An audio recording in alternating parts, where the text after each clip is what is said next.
Pozdravljeni. Spet smo v tistem nam malce bolj znanem okolju in tudi danes se bomo kot ponavadi v sredo ustavili pri našem običajnem komentarju novic. Tudi tokrat si bomo ogledali vse tisto, kar se je zanimivega zgodilo v preteklih dneh.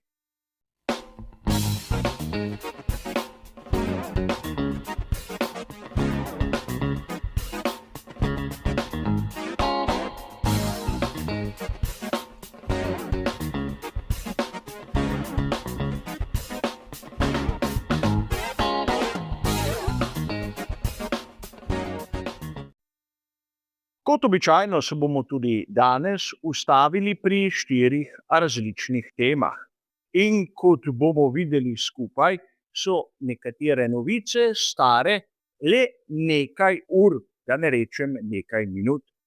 A vkolikor vas bo zanimalo, kaj piše v omenjenih člankih, imate tudi tokrat bližnjice do originalov navedene v samem opisu. In kot že tolikokrat doslej, slika v barvah pomeni, da navajam tisto, kar je pisalo v dotičnem članku, ko se slika spremeni v črno-belo, pa dodajam moje osebno mnenje oziroma moj komentar. Tako tudi tokrat smo prav na hitro ponovili ta naš malce drugačen format, zato se takoj lahko lotimo prve današnje teme.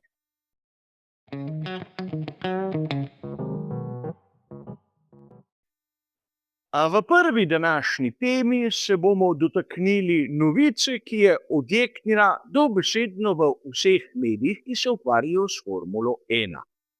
Namreč navajali bomo dejstva iz članka, ki je situacijo potrdil, torej onega, ki je bil objavljen na spletnem portalu motorsport.com, in seveda oprli se bomo tudi na tisto, kar je bilo zapisano v 2 člankih, ki sta nekako napovedala, kaj se bo zgodilo.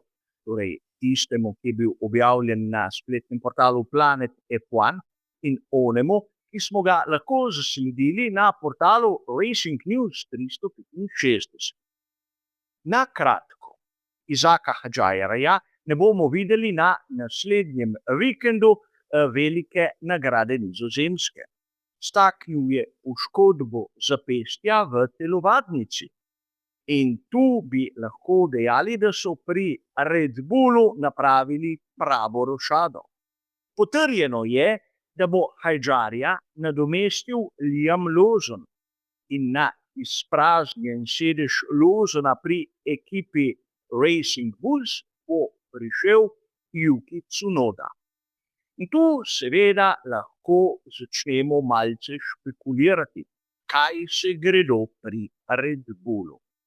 Namreč Tsunoda je rezerva tako kot pri oni glavni ekipi, kot pri tisti, recimo temu, sekundarni.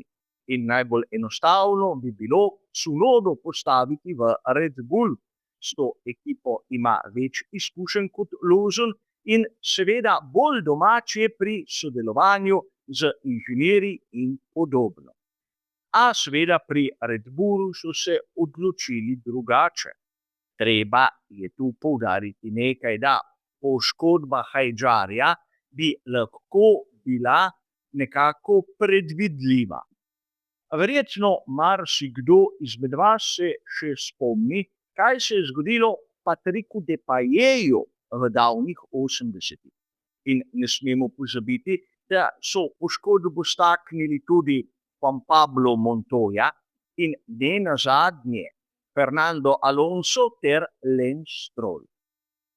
Vozniki Formule 1 morajo paziti predvsem na svoja zapestja. In zato razne športne aktivnosti morajo biti nekako izjemno previdne. Od kolesarstva pa do sproščanja v telovadnici z raznimi igrami. Tu je treba povedati, da je bil Hadžar po mojem mnenju rahlo nespameten, a videli bomo, kaj bo pokazal Lawson. Verjetno je to njegova zadnja priložnost, da se izkaže v eni izmed najboljših ekip v Formuli 1. Videli smo, kako se je končala njegova zgodba pred tem in dvomim, iskreno povedano, da se bo tokrat izkazal kot nek fenomen, a upam, da se motim. Ima sicer dve priložnosti, sprint in ono glavno nedeljsko dirko. Ampak, kot sem že nekako poudaril, meni, da Lawson ne bo pokazal kaj bistveno boljšega, kot smo do tega trenutka videli pri Hajdarju. A kot običajno, videli bomo prav kmalu skupaj, kako se bo ta zgodba razpletla. A zanimivo, kako so pri Red Bullu napravili pravo vozniško rošado. Mi si danes raje poglejmo drugo današnjo temo.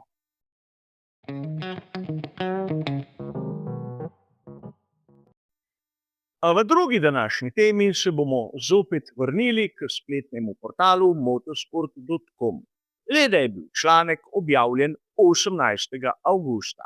Tu smo lahko zasledili, kako je Alexander Albon podaljšal vsaj za eno sezono svoj dogovor z ekipo Williams.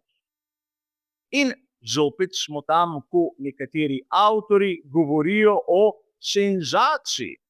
A verjetno marsikdo izmed nas se ni vprašal o njih dveh bistvenih vprašanj. Ukolikor dogovora ne bi podaljšali, kdo bi prišel v Williams na mesto Albona in kam bi Albon odšel? Ker verjetno nihče izmed vas ni dobil zadovoljivega odgovora ne na eno in ne na drugo vprašanje, je jasno, da so vsaj začasno dogovor podaljšali. A verjetno marsikdo se sprašuje, kaj bo napravil Sainz. Vezali so ga k mnogim drugim ekipam, ampak tudi pri njemu, če si postavimo omenjeni dve vprašanji, bomo ugotovili, da kakšnih velikih opcij nima. Govorilo se je o ekipi Audi, ampak če bi se Sainz želel biti v tej strukturi, bi odšel tja, preden je podpisal z Williamsom. Zato verjetno bomo videli, da bo tudi španski voznik podaljšal s to angleško ekipo. A kot običajno tudi to bomo ugotovili skupaj. Nas pa čaka tretja današnja tema.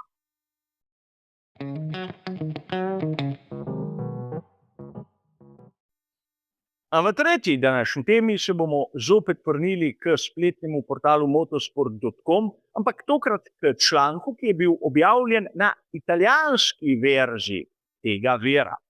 Zopet 18. avgusta smo lahko prebrali, kaj čaka ekipo Aston Martin na prihajajoči veliki nagradi Nizozemske.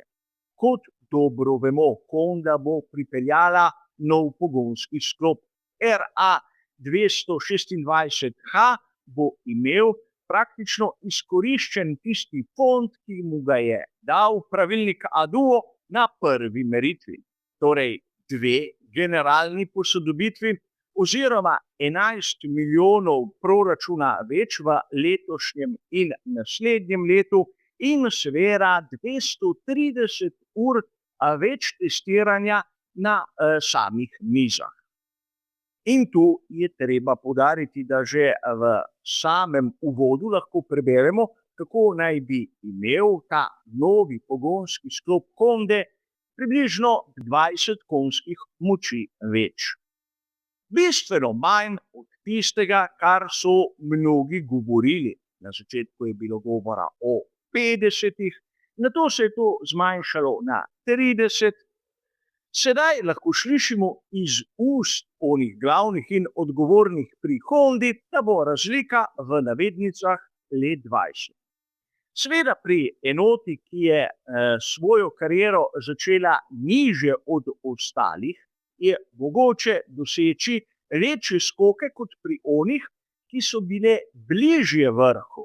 Ampak vseeno, ali bo teh 20 konjskih moči napravilo razliko?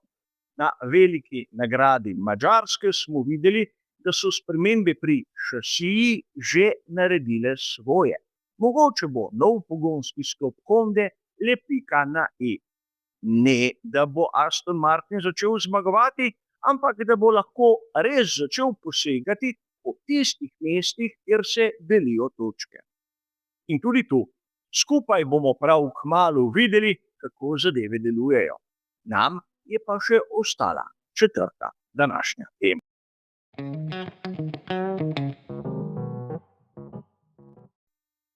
Za konec pa kot običajno tista rahlo bolj obrobna tema, kjer se bomo ustavili pri analizi, ki je bila objavljena na uradni spletni strani Formule 1.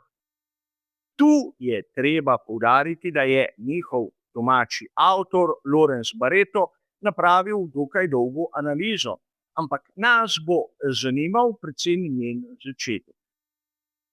V članku lahko preberemo praktično razmišljanje, kdo je v tem trenutku največji nasprotnik Andreje Kimija Antonellija do konca sezone.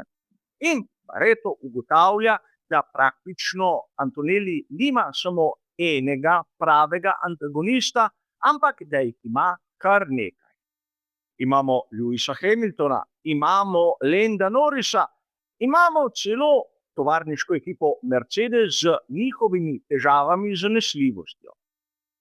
In tu moram poudariti, da sem sam pogrešal malce bolj poglobljen pogled.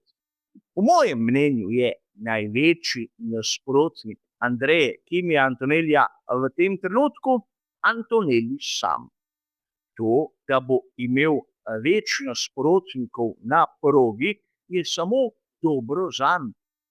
Namesto da bi bil en glaven favorit, katerega bi se moral poziti, je lahko Antonelli bistveno bolj umirjen.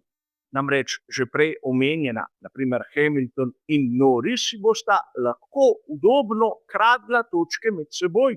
Ko se bo v boj za najboljša mesta na posamezni dirki nekako umešal še George Russell, bo zopet pomagal Andreji Kimiju Antonelliju. Zato tu bi lahko dejali, da je prav italijanski voznik tisti, ki lahko samemu sebi najbolj škodi. Ampak to je verjetno bil malce preveč poglobljen pogled, ki ne gre po tistem valu populizma, ki je toliko prisoten v današnji Formuli 1. In to je ono, nad katerim moramo biti zaskrbljeni.